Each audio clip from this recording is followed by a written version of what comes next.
मो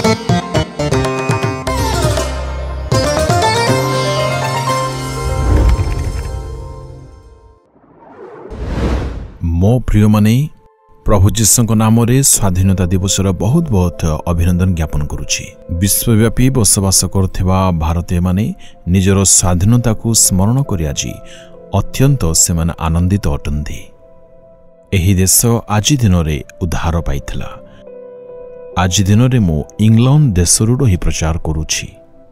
एही इंग्लैंड देश बहुत वर्ष भारत को निजर दासत्व करी से रखिथिला, किंतु परमेश्वर आमको से समस्त बंधन उद्धार करी आम मान को मुक्त करी से गणतंत्र देश रूपे से आमको देइछन्ते। आमे माने एक आजादीर हावा अनुभव करछु। बंधन रु बाहरिबा ही मुक्ति अटे। आज कौन समस्ते बंधन शून्य अटंती? अनेक लोक आज मध्य मदर बंधन अछन्ते। न्यायालय रे अत्यंत दुखर सहित प्रकाश करागला। प्रतिदिन तमिलनाडु रे 1.5 कोटी लोक प्रतिदिन मदरे अछन्ती। केते दुखर सहित एहा प्रकाश करागला। केते परिवार आज दुखरे अछन्ती एवं परिवार केते आज बिगड़ी जाय जेथिबाई स्कूल रे पढ़ुथिबा छोट पुओ माने मध्य एही निसार बंधन अछन्ती। आ अनेक लोक माने जुआ खेली बंधन रे रही जाइछन्ती। बहुत दुखरे तांको परिवार अछन्ती, दुखरे अछन्ती। देश रे विभिन्न प्रकार अन्य प्रकार बंधन अछन्ती, व्यभिचार अछन्ती, बहुत घिनौना काम रे लोक अछन्ती। विभिन्न प्रकार पाप कर्म रे लिप्त हे पापर बंधन रे लोक माने अछन्ती। जेबे से माने बंधन रहित हेबे आपण माने निजे निजको चिंता करे देखंतु। आज आपण मध्य बहुत बंधन थिले, किंतु जेबे आपण जीसु को निजर जीवन रे उद्धारकर्ता भाव रे ग्रहण कले उद्धार पाइले। आज आम हिंदुस्तान रे आपण माने देखंतु अनेक लोक आज मध्य पापर बंधन रे अछन्ती। आम भारत वर्ष रे अनेक आज विभिन्न बंधन रे बंधा ही दासत्वर बंधन रे से माने रही जाई अछन्ती। एमानक पय आमी प्रार्थना करिबा उचित। परमेश्वर आम मानक पय प्रतिज्ञा रे दैछन्ती। द्वितीय वंशावली 7 अध्याय 14 पदरे सेमानक देश को आम्भे सुस्थ करिबा। I will heal the nation.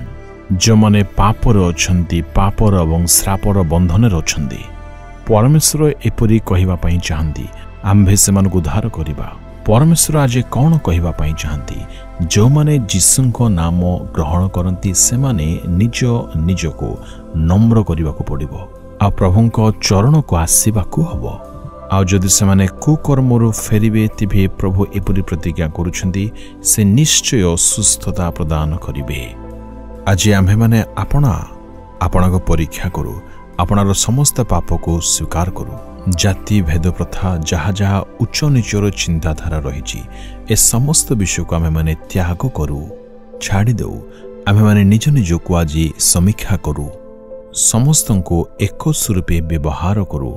एहाको नम्रता बोली कहुए। प्रभुଙ୍କ लोक माने एही परि हेउ। प्रतिदिन आम्भे माने प्रार्थना अधिक समय क्षेपण करू। निश्चय मु अनेक समय विदेश रे रही सेवा करे। निजर देश को मु निश्चय स्मरण करी सेथिपाई प्रार्थना करी प्रभुଙ୍କ ठारे खेदक्रंदन करिथाए। प्रभु जो दर्शन देई अछंती ताहाको आमे माने अन्वेषण करी सेथिरे ही जीवन को बिताइबा दरकार। जदि निजे आम्भे माने पापरे रहिबा देशर रक्षा पाई जदि आमे माने प्रार्थना करिबा तबे परमेश्वर किपरि ताहा सुनिबे। एथिबे प्रथमे आम्भे माने निजे निजको सजाड़िबा दरकार। सेतेबेले प्रभु आम मानक प्रार्थना निश्चय सुनिबे। प्रभु आम मानक प्रार्थना को शुणी पाप सब क्षमा करी देश को बदलाइबे। एक निमिष देश निमंते प्रत्येक मिलित रूपे प्रार्थना करिबा। आपण जेकोसी देश रे रुहंतु ना काईकि आज आम्भे माने निज निज देश निमंते प्रार्थना करी प्रभु को कहिबा, हे प्रभु प्रभु तुमे क्षमा करिबा पय निज वाक्य रे प्रतिज्ञा करियछो। देश को सुस्थ करिबा में प्रभु तुमे वाक्य रे कहिछो। प्रभु एही देश रे तुमे मते रखियछो। कोटि कोटि लोक पापर बंधन रे ठार अछंती, रोग रे अछंती, कष्ट रे अछंती, बहुत दुख रे अछंती। प्रभु आज अनेक हृदय मध्य बहुत आघात पाई, बहुत दुखरे से माने कष्टरे जीवन बिताउछन्ति। प्रभु एमानंको हृदय को तुमे सुस्थ कर, शांति प्रदान कर। प्रभु एमाने जेपरि पापरु फेरिबे मुक्त पाइबे जीवन शांति पाइबे पापरु फेरी संपूर्ण बंधनरु से माने आजाद होई पारिबे एथिपे प्रभु तुमर दयार दृष्टि पकाओ बोली प्रार्थना जीसुଙ୍କ नाम रे मागुछि पिता आमेन आमेन।